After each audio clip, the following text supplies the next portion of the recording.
अस्सलाम वालेकुम दोस्तों, ताहिर इकबाल आपकी खिदमत में हाजिर है रिव्यू एक्सरसाइज 1 ए क्लास 8 के साथ। 4 ऑप्शंस आपके पास गिवन है against each statement. In circle the correct one, correct को आपने सर्कल करना है। वो कहते हैं real number is, real number जो है हमेशा यूनियन होता है। देखें क्वेश्चन जो है यहाँ पर ब्लू मार्कर से लिखा हुआ है तो वो आपको नज़र नहीं आ रहा। यहाँ पर मैं इसको नीट कर देता हूँ कि रियल नंबर इज़, वो कह रहा है कि रियल नंबर है, तो हमने इसके अंदर बताना है कि रियल नंबर कौन सा है। रियल नंबर आपको पता है कि ये यूनियन है रैशनल और इरेशनल नंबर का। यानी ये ऐसे भी आ सकता है कि आपके पास क्यू यूनियन क्यू प्राइम जो है, इसको हम कहते हैं कि ये रियल नंबर है। दूसरे नंबर पे हमारे पास जो है which of the following is true about square root of 8। वो कहते हैं कि 8 का जब हम स्क्वायर रूट लेते हैं तो इसमें कौन सी बात जो है वो ट्रू है कि ये हमें नेचुरल नंबर देता है, होल नंबर देता है, रैशनल देता है या इरेशनल देता है। यहाँ पर गौर करें, जब हम 8 का स्क्वायर रूट लेते हैं तो 8 की जो फैक्टराइजेशन है वो ये बनती है, इसमें से एक जोड़े में से एक बाहर आ जाता है, एक अंदर रह जाता है। ऐसा नंबर जो है पी बटा क्यू की शक्ल में हम नहीं लिख सकते, इसलिए ये आपके पास इरेशनल नंबर है। तो इरेशनल नंबर को हमने टिक कर देना है। तो इरेशनल नंबर जो है वो हमारे पास ये वाला है। उसके बाद देखिए पार्ट नंबर 3 के अंदर वो बोल रहा है जी rational number are non terminating.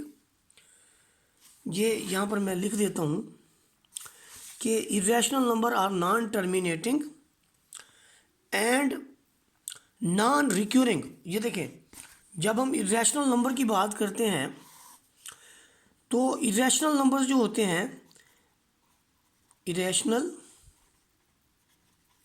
Numbers ये हमारे पास नॉन टर्मिनेटिंग, यानी पॉइंट के बाद ये ना तो ख़त्म होते हैं और ना ही ये रिपीट होते हैं। नॉन टर्मिनेटिंग, नॉन रिक्यूरिंग या रिपीटेड भी आप कह सकते हैं। ये ना तो ये इसकी दो खसूसियत हैं, एक ये है कि टर्मिनेट नहीं करते, पॉइंट के बाद डिजिट इन्फिनाइट होते हैं। नॉन टर्मिनेटिंग का मतलब है इन्फिनाइट डिजिट वाला, जिसमें पॉइंट के बाद डिजिट या डिजिट वैसे ही इन्फिनाइट हो। और नॉन रिक्यूरिंग का मतलब है कि जिसके अंदर एक जैसे डिजिट जो है वो रिपीट ना हो बार बार। तो इसलिए non terminating, non recurring, non terminating तो उन्होंने लिख दिया, आगे नॉन रिक्यूरिंग जो है वो टिक करना था हमने, तो ये बी पार्ट ठीक है। उसके बाद वो कहता है कि इसको 4 सिग्निफिकेंट फिगर तक आपने जो है वो लिखना है। तो देखिए वैल्यू जो है वो मैं लिख देता हूँ, यहाँ पर ब्लू मार्कर से लिखा हुआ है तो आपको शायद नज़र ना आए। ये वैल्यू है, हमने इसे पॉइंट के बाद राउंड ऑफ करना है 4 डिजिट तक। तो देखिए जी, ये जो राउंड ऑफ होगा पॉइंट के बाद 4 डिजिट तक, पॉइंट के बाद 1 2 3 और 4, तो यहाँ पर लिखने से पहले हम 4 से पहले देखेंगे कि अगर अगला अदद 5 या 5 से बड़ा है तो फिर 4 को जो है ना 1 का इजाफा कर दिया जाएगा, यानी ये आपका ठीक होगा। तो यहाँ आंसर में 0.0235 जो है उसको हम टिक करेंगे। ये आपके पास 0.02345 जो है 0.0235, तो 0.0235 235 235 ये वाला आपके पास डी पार्ट जो है इसका ये ट्रू होगा।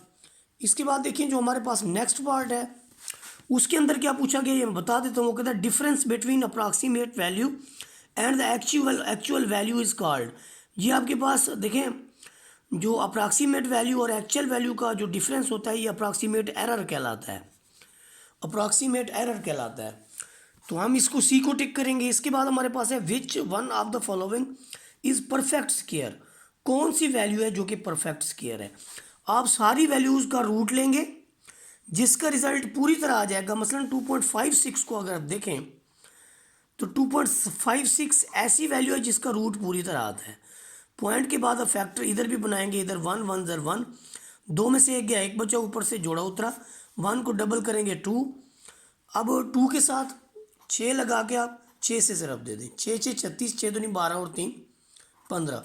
तो आप देखिए 1.6 का जो है ये आपके पास 1.6 का स्क्वायर है 2.56। बाकी कोई जो वैल्यू है कोई भी ऐसी वैल्यू नहीं है कि जिसका आप रूट लें और वो एक एग्जैक्ट फिगर जो आ जाए। इसके बाद है स्क्वायर ऑफ 0.9 इज, तो देखिए 0.9 का वो कह रहा है कि स्क्वायर कौन सा होगा। 0.9 मल्टीप्लाइड बाई 0.9 हम करेंगे तो ये आपका ज़ीरो, देखिए नम नम 81 हो जाएगा, और पॉइंट के बाद 2 दर्जे के बाद हम इशारिया लगाएंगे, तो इसका जो रिज़ल्ट होगा 0.81 वो हम देखेंगे। यहाँ पर सी पार्ट है, इसको टिक कर लेंगे। इसके बाद है 7/9 का स्क्वायर, ये देखिए जी 7/9 के स्क्वायर का उसने पूछा है, तो ये आपका 49/81 बनेगा।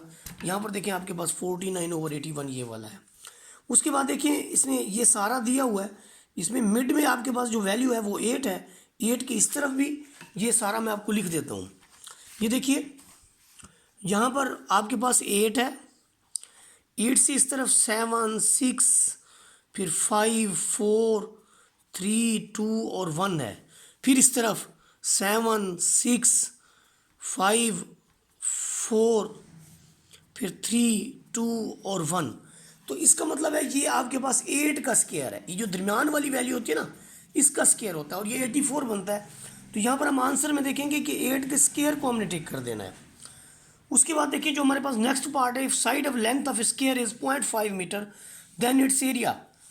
देखिए उसने एक साइड की लेंथ जो है 0.5 मीटर दी है। ये देखें ये आपके पास एक साइड है, उसकी अगर लेंथ 0.5 है तो इसका एरिया क्या होगा। एरिया आपको पता है कि साइड मल्टीप्लाइड बाई साइड, तो 0.5 मल्टीप्लाइड बाई 0.5 रिजल्ट इज 0.25। तो 0.25 स्क्वायर सेंटीमीटर को हम देखेंगे तो ये 0.25 जो मीटर स्क्वायर ये वाला होगा। उसके बाद है 0.04, इसका स्क्वायर रूट बताएं। ये देखिए इसका स्क्वायर रूट क्या होगा, इस तरफ आपके फैक्टर बनेंगे, तो यहाँ पर भी आप पॉइंट लगाएंगे, यहाँ पर भी पॉइंट लगाएंगे, 2 दूनी आपका हो जाएगा जी 4। तो ये आपके पास 0.2 इसका रिजल्ट आएगा। तो 0.2 को हम देखेंगे कि हमारे पास ये वाला है, तो इसको हम मतलब टिक कर देंगे। उसके बाद देखिए हमारे पास है जी कि 1 square plus 4 square is equal to, देखिए यहाँ पर आपके पास जो वैल्यू है वो ये है कि 1 का स्क्वायर प्लस 4 का स्क्वायर, ये 1 का स्क्वायर 1 होता है, 4 का स्क्वायर आपके पास 16 होता है, और 16 का रूट 17 का रूट आ जाएगा।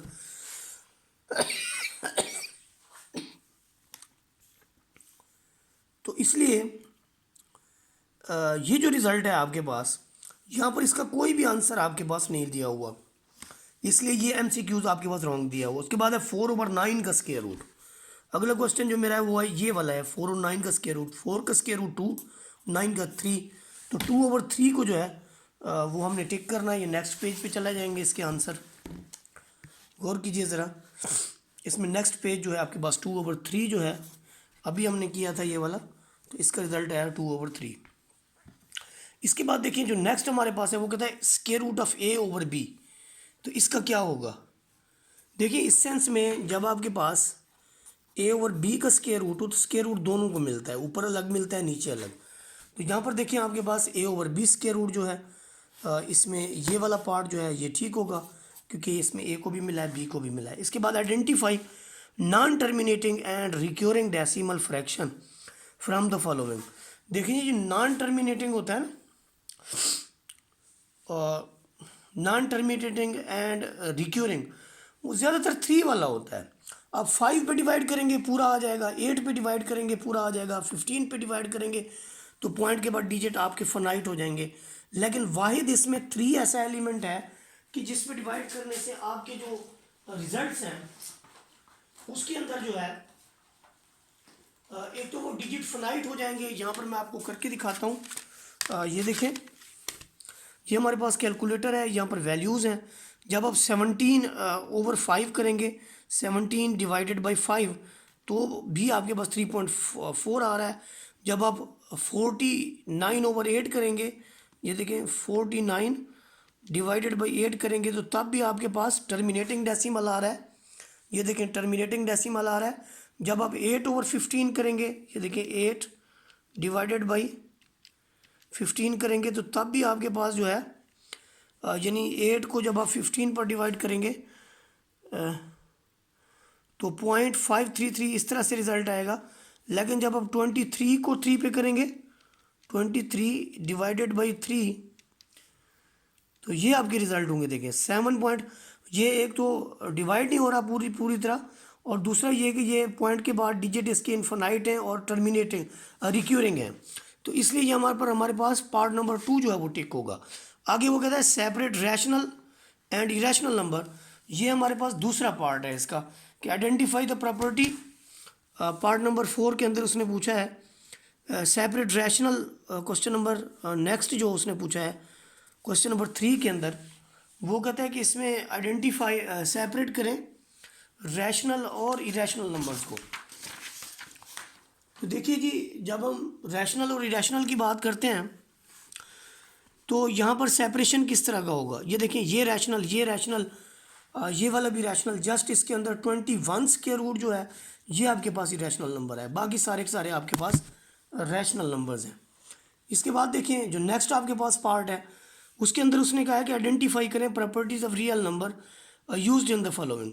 तो ये जो पहले नंबर पे दिया हुआ है एसोसिएटिव लॉ है, यानी ये ऐसे है A into B, A plus B plus C, this is equal to A plus B plus C, तो ये एसोसिएटिव लॉ है।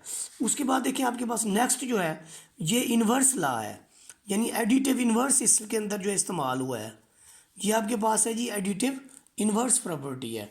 उसके बाद आपके पास है एडिटिव आइडेंटिटी, ये z absolute value of z plus 0 is equal to z absolute value square root of z, तो ये आपके पास है आइडेंटिटी एलिमेंट। उसके बाद नेक्स्ट देखें आपके पास है 25 multiplied by 5, this is equal to 5 multiplied by 25, तो ये आपके पास कमोटेटिव लॉ है, a cross b is equal to b cross a, ये आपके पास एक कमोटेटिव लॉ है। उसके बाद आपके पास आप देखें जो नेक्स्ट क्वेश्चन है वो इंशाल्लाह नेक्स्ट वीडियो के अंदर